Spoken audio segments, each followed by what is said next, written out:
Hello, everybody, and welcome to the Whole Experience podcast, where we talk about all things mind, body, and lifestyle that make up the holistic experience. I'm your host, Cassandra Perry, certified holistic nutritionist, herbalist, somatic therapist, and soon to be massage therapist.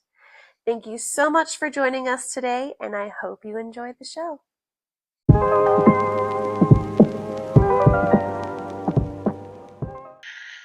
Today, we are speaking with Jess Langley about Reiki and social work. Jess is a Reiki practitioner and a social work student. And fun fact, Jess and I used to rap together. That's true. That's very true. Say that today because that was a different time in our life. But welcome, Very different. Jess. But yeah, hi, I'm Jess. Currently I'm working as a retail store manager of a very popular drugstore chain. I don't know if it's something I can actually say. But I've been there for going on 12 years now.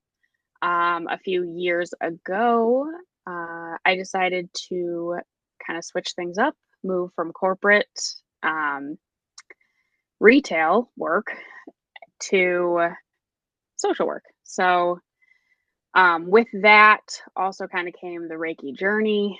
Can you tell us kind of what Reiki is for those that don't know and what your experience has been with it so far?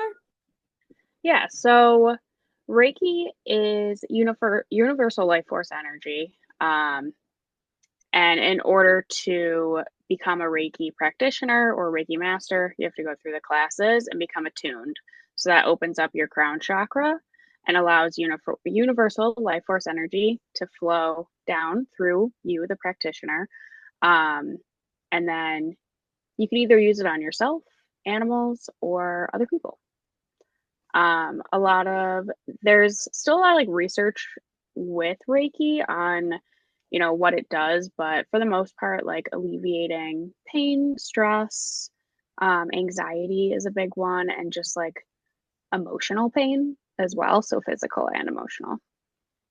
And just overall energetic release, right? Like kind of Yeah, realigning those chakras and de- definitely like getting everything balanced and yeah, removing any blockages that you might have, really releasing that. So, um, I started out by going to see a Reiki practitioner mm, pretty regularly and have been going to see one even still, about monthly. So, amazing. I'm sure that's very helpful for just like your homeostasis in your life. Is there anything about your experience with that practitioner you're willing to share of just like how it's changed your life, what it's brought into your life, what it's helped you release, anything like that? yeah. So, I mean, without going too crazy deep, my I started to go to see a cognitive behavioral therapist about, oh my gosh, I feel like that's been 3 years now. 3 years ago was the first time I went to see someone. And I do think that that helps a lot. But sometimes talking about painful memories and traumatic experiences can actually do the opposite of helping. Right. So Reiki kind of helps to clear that out, like the pain, the sadness, the trauma. I can definitely feel I just feel it release, and I don't know, just clears my head, you know, makes me feel a lot more present and grounded. Hmm. Um, and then has also helped me to just connect to my higher self more as well. Um, like throughout the process, I've become more, I guess, spiritual would be the word, but um, yeah, I don't know, more learning more about myself, and guess like what I want out of life. It sounds like so big, but it really has done a lot for me when it comes to like, stress, anxiety. It's hard to find the words because it is so big. Mm-hmm. Like, Well, we can even say that it's beyond you, right? Like, and I see this as, it's energy work. So like you were saying, talk therapy or a different type of therapy operates on this very like intellectual level, whereas Reiki or any type of energy work works at like more of that somatic level or like subconscious mhm, level where it's helping you release what's stored in your body. And now that I'm like talking about it, it's very in alignment with somatic experiencing. yeah, Um, it's just that somatic experiencing is more guidance through teaching yourself how to do it with like breath work and movement and whatnot. mhm. Um, Whereas Reiki is like the practitioner is guiding you energetically through it. And of course, my dog is just like throwing the bone around right now. I don't know. I'm surprised my cat hasn't made an appearance yet. So, would you say that going to this practitioner the past few years was what kind of inspired you to practice yourself and gain some education and begin this journey? Definitely. So I think just going through the first class, you know, I had gone to get Reiki done multiple times before attending my first um like Reiki level 1 class. And um there was just so much more to it than I even realized. Mhm. And something that I did miss was that you can use it to clear energy out of spaces. So I find that really beneficial as someone with a pet, where using like sage or smoke, things like that, are not always the best thing to have, like going in your house all of the time with Mhm. pets. So it's a way to be able to like energetically clear your space out, and cleanse your space without really needing anything at all, which is pretty cool. Yeah. um, can, get rid of just unwanted energy. Mhm. And there's like a little piece to that too. It kind of like leans into mediumship, but you can like open up um, portals and ask if there are any spirits around to exit using Reiki. Um, it just really, I don't know. Just, yeah, I guess there's just so much more to it. And it made me, after doing the first class, I was even more interested, because I wanted to use that for my own self healing and Mhm. meditations, with my cat as well. He loves it. Whenever it's like animals can sense it. So, like, if I'm laying down and doing like a self healing session, or like going through one of the meditations, and the woman that I go to, part of the classes, she recorded them for us so we can re-listen to them. That's it. And he will come and lay right on me during it, and he's just purring like crazy the whole time. And like they can really sense that, Of and course. love it. Yeah. But I also saw the benefit for when I do become a social worker, I can use Reiki to cleanse the room or the space between Mm, clients in the future. that's interesting. Yeah, I've never really thought of it that way as like cleansing a space. Hmm. I've always thought of it more as like hands-on, like body work. But Yeah. that's very interesting. So, how else do you see this being incorporated in your social work and what kind of benefits could come from that? Well, throughout school, I've had the opportunity to choose what, a lot of my papers have been about. So, like researching peer reviewed articles, um, around Reiki being used for people who have substance use disorder.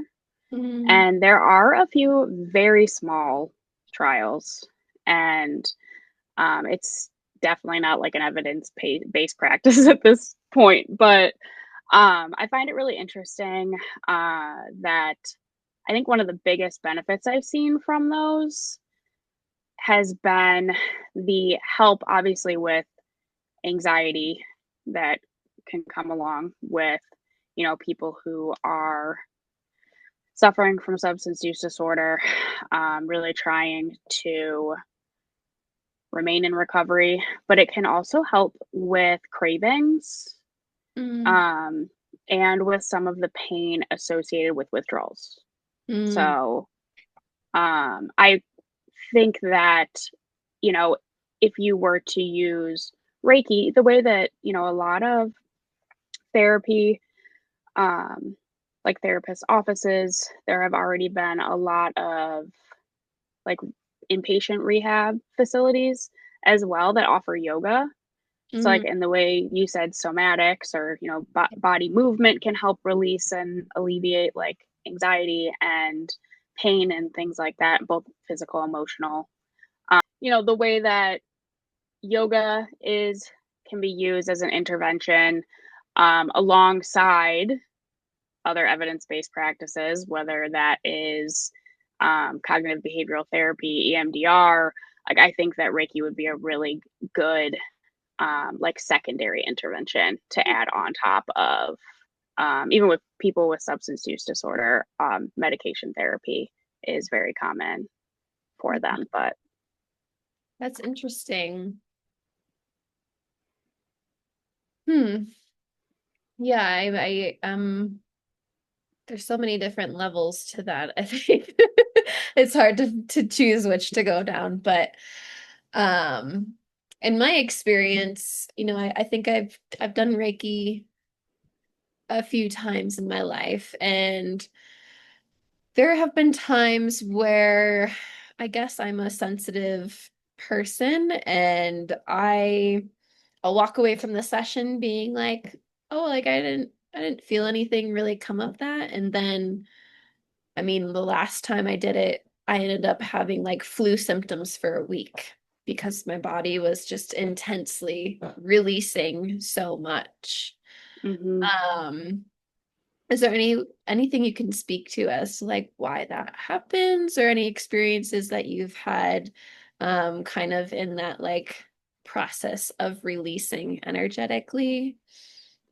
I have not experienced anything to that extent. Mhm. Yeah. I definitely like when I get up, I'm very lightheaded. I very thirsty. The person I go to usually gives me water right away, but you can be like out of it. Like my drive home, I'll feel a little bit not off in a bad way, but off. I guess maybe a little more like spacey, airy. Like I did kind of go from a really intense, like meditative, almost hypnotic state to like snap back. So, Yeah. um, but for me, it's hard to think back to how I might have felt like the first couple times. Um, I say now when after I left, I can feel the benefits for about a week Hmm. where I just feel like my mind is quieter. Hmm. I'm able to focus a lot easier. Um, I do deal with some like OCD intrusive thoughts and things, and those will quiet like a lot. And I use I use Reiki when, my mind is racing at night. I'm sure everyone's felt that where like you're just thinking about what you're supposed to be doing the next day or worrying about something and you're kind of like catch yourself and you're like, why can't I sleep right now? And your brain is just going and going. And there are, I guess I would just call them chants that go along with Hmm. Reiki, and I would just chant those. I usually quiet my brain and fall right asleep after I do that. But sometimes it's hard to, when you're in that kind of mental spiral, to recognize it and be able to stop it. But when I do, it is very helpful. Yeah, that's interesting. I've never known about I guess, the chance or the practice of it itself. Yeah, So it sounds like it's kind of a meditative, um, almost performance. I don't think that's the word I'm looking for, but a meditative practice, yeah, for the practitioner as well, or that you practice on yourself. definitely. When I mean, I've done Reiki on Casey before. It was I was still practicing on like friends and family. I did it mostly for myself, but I do find it interesting to see if, Mhm. it's able to help. I know in your case, you were having trouble sleeping and you did say that it helped you out. Um, Yeah, so you helped me out in multiple ways that I didn't realize until later on, and I think we did talk about this, but mhm, um I don't remember specifically what was happening and what blockages was experiencing, but after our session together, I had like dove into my relationship with my partner. And so I remember connecting with you and being like, that's very interesting because I had all this anxiety and blockages around relationships in general, dating at that time. mhm. Um, and then found my partner that I've been with for the past year. So I Yeah, don't know if that's all to attribute to Reiki, but you did open something up that allowed me to be willing to kind of let that in and experience something new. So I love that. Yeah, it could on have top of the been. sleep. Yeah, it could have been a closed heart chakra. I feel like that was something I had to work on a lot and kept coming up when I first started going too. Mhm. And I find myself really focused on the throat and heart in a lot of people. Mhm. Just speaking your truths, being able to express how you feel is really hard. I mean, when it comes to like the vulnerability and the heart, but also that like confidence of saying it in the throat. Yeah. I was going to ask you if you could kind of run everyone through what a session looks like, or what is it that you're like tapping into and doing while you're working on somebody. So, yeah, I would love to share. So, it is, I don't know, it feels superpower y, but I think Reiki on is usually my go to. Like, um, I don't say it out loud, obviously, but in my own head, I'm thinking like, okay, Reiki on, open it up, kind of a thing, and like Which visualize that in like my head. turn. Yeah, Okay. yeah, because I it's important to not have it on all the time Yeah. because that would be exhausting. But I turn it on in the beginning, I turn it off at the end. Um, I ask for my Reiki guide to come in, my guides, my angels, archangels, past loved ones, of myself and of the person who I'm about to do Reiki on. Um, ask them to come and just really ensure like everything that's done within the session, we're kept safe. It's for that person's highest good because it really is like how it helps you, but like it also connects us in it. At Mhm. least that's how I'm feeling. I'm feeling very like tapped into you. Mhm. And also the way that I do Reiki is very intuitive. I don't have there there are some practitioners that will do it where there are specific hand placements that they do. I do not do that. I completely go off of like how I'm feeling with that individual. Um, and even with myself, sometimes I'm not even feeling that blockage or energy or where to go in my body until I turn it on. Mm, So, interesting. um, I, yeah, normally will start at the crown, work my way down through all of the chakras, kind of like feel around and see if anywhere feels warm, I guess is how it feels to me. I'm really going off of like sensation in my body while I'm like hovering over the person. Okay. Um, and then just pulling. energy from the crown down out the feet is kind of how I'm doing it. Then I'll kind of go back up, see if anything else, if I feel anything, or like I feel like there are any chakras in particular that I need to focus on. And that's when I am chanting in my head the entire time as well. Just asking, I'm doing the Reiki chants, but also, um, just asking for that release for the individual. Did I speak out loud during yours? I don't believe so. Okay, because I've kind of like toyed with that with some people. Um, and it's interesting doing that because if you have an intention set for it, sometimes the practitioner will say it. Like I'm at the point with the person I go to where I feel like she's saying exactly what I'm thinking. But I've been going to see her now for a long time. So that's where I mean where like the connection is there. Like Yeah. you become very like intertwined with each other. Um, and then there are also symbols in Reiki that I'm kind of drawing over you. And that's like balancing your chakras. Oh, And yeah, it's I didn't know that part. That's a yeah, little woo-woo. yeah. There's like Witchy. there's four symbols in Reiki. It's the Chokurei, Seiheki, Hansazei Shonen, and Daikomyo. So like, and I'm normally chanting those in threes. So like, I will do each one 3 times over each chakra. And then I'll keep doing it if I feel like it needs more. And kind of like the motion of like pulling, like I feel like I'm pulling things out of the person and like throwing it is kind of how it feels. Or like a rope is like being pulled out of them and I'm like discarding it. Love that. So yeah.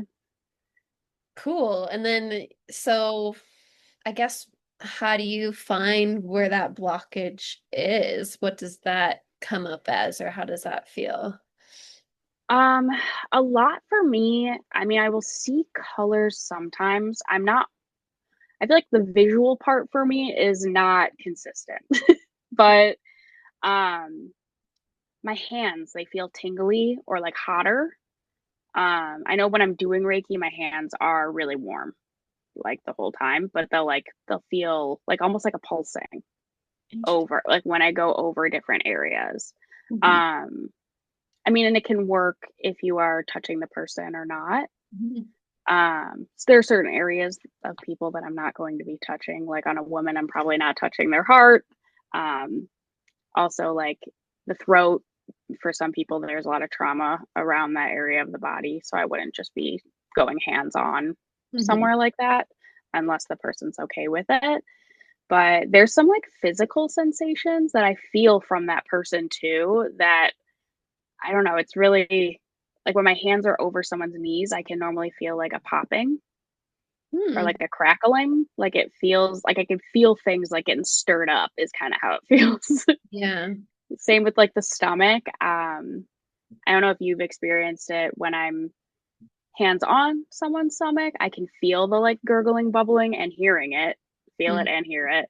And then for me, my stomach goes wild during a Reiki session. When Yeah. I'm laying there, I can hear it just like wow, like every noise, and I'm like, it's working.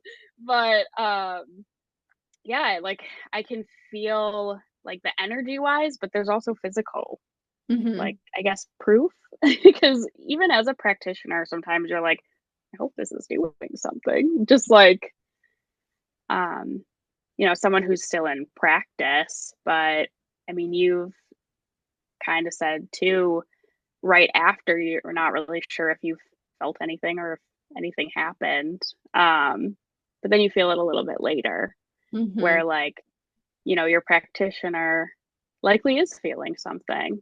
Hmm.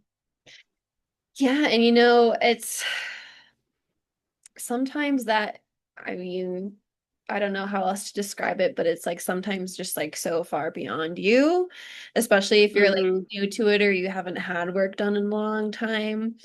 I just the other day in my massage therapy school had deep tissue done by, we practice on each other. So, um, they accessed something that I haven't accessed in a very long time. And my body went into a detox like the day after. And like my response is always physical. So like I felt like exhausted and I had nightmares about like past people in my life and um Wow. I was sick and it was just like something I didn't expect, like you think of massage as like, oh, la-di-da, but deep tissue is like accessing some trauma like deep in my cells in that area of my body Mm-hmm. that had to release. And so I was kind of reminded of like, oh, you haven't had like deep, penetrative energy work or anything done in a long time, of course you're going to feel this way afterwards, because that's Mm-hmm. just how I respond. And then when you talk about your nervous system and all the other things, it's like being autoimmune is like once I'm triggered in some response, my whole body kind of reacts. And so there's a lot of levels to that, but energetically, you know, regardless of what the practice is, you might, like you're saying, you might not find out exactly what's happening during the session, but Mm-hmm. it could change and expand so much for you afterwards, or if you keep going and you keep working on the same thing. And there's so many different types of energy work where Reiki is, specific to your chakras. And if you know anything about your chakras, you know what you're holding in different areas of your body and Mm-hmm. how you hold yourself and express yourself. Um, and then it starts to kind of make sense, where you learn where those blockages blockages are. Um, and even if you want to go down to a circumstance that you're experiencing in your life, it's like, oh, I'm having a blockage in my throat. Yeah, I'm not communicating with somebody what I really want to say. Like it could come down to something like that. Yeah. Whereas you come in energetically and help remove that, and then maybe it is something that they can then open up and facilitate for themselves in their life. So I find it a really cool way to kind of like hold yourself accountable to like how you Mm-hmm. live your life, but also to start some type of healing process. Yeah. And like you said, I think it's great to go hand in hand with therapy or something else, Mm-hmm. where you are doing the communicative expression alongside the energy work. Definitely. I just want to add to what you were saying because that was so accurate and I think really well said. Um, was It's like I don't know what to but thank you about, but thank you. yeah, but no, that it's hard to put words to it. But in my experience as well, like I think it helps you to, I guess, hold yourself accountable, but also realize what you want. Like there are so many, like it helps you release that ego. Like, why do I do what I'm doing? Why do I want this? Do I really Understand want yourself this? better. Yeah. Yeah, like, is this what I want, or is this kind of what society's conditioned me to want because it's what everybody else wants or what everyone else has? And then it's kind of like, do I want that only because other people do, or because I think it's like some sort of status type Mm. of a thing? Like, it really helps bring you back down. I mean, originally, Reiki was used in Japan, and the purpose of that was to reach enlightenment. So like Mm. Reiki was used to kind of peel away those layers, peel away that ego, and like what at your base, what is it that you are passionate about? What do you care about? What kind of people do you want around you? Like, how do you want to be using your time and spending your money? And, like a resource that is so limited and something that you can't buy is time and friendship and those relationships and Connection. like yeah, like you can't. in connection to, And yeah. I think that like the more aligned you become with yourself, like who you really are and what you want, like those people are drawn to you. Hmm. Like people who are like living similarly to you. And I do think that, getting into things like Reiki, somatics, all of that really helps you to connect to yourself just on a different level. Yes. And as you were saying that, I was just like getting so happy and giddy because the past few episodes I've recorded on different topics of different practices, this has been a common theme of just like Mhm. getting in alignment with yourself. So Yeah. it's really cool to see that keep showing up in all these different ways. But I mean, that's why I have this podcast is to get in touch with the holistic self. Um, Yeah. but we're just getting into the juicy stuff and we're like kind of running out of time. So I wanted to ask you just one thing that you would like our listeners to take away from this episode today.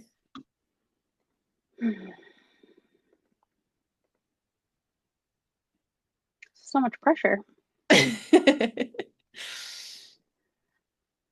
I think, if there's a similar theme for all these different, I don't know if you want to call them therapies, modalities, different areas of whatever, the like other, I don't know. Mhm. But um find something that sticks for you. Find something that feels right to you, like for you, and I feel like the rest will come Yeah. And after just that. try it on until you get there too. Yeah, like just go full force into what feels right.